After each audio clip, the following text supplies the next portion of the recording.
Елбасымыз тұрған банкнот жақсы ғой өзімізге қарағанға да. Кім екенін білеміз, елбасымыз екенін. Дұрыс? Бұл суретте жаман емес. Негізі бірақ бұрынғы болса тіпті жақсы болушы еді. Бұрынғы деген қандай санда? Сол кезіндегі анау үлкен ғалымдардың, хандардың сондайдың бейнелері тұршы еді. Сол жақсы болушы еді. Елді башы болса, енді өзін сөреде болу керек, мысалы, мен ойлаймын. Бізді дүние жүзінде білетін болады. Керемет, жақсы, қолдаймын. Кім шығарды? Соған алғыс айтамыз.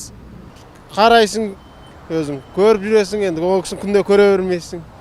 Қабылдаймыз, қабылдамайды. Істеп жатқан біздің президентіміздің несі, еңбегі барлығы.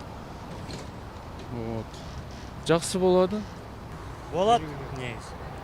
Жақсы, ел басы тұрған. Керек жоқ. Ол дүнде ме? Сізге ұнамай ма?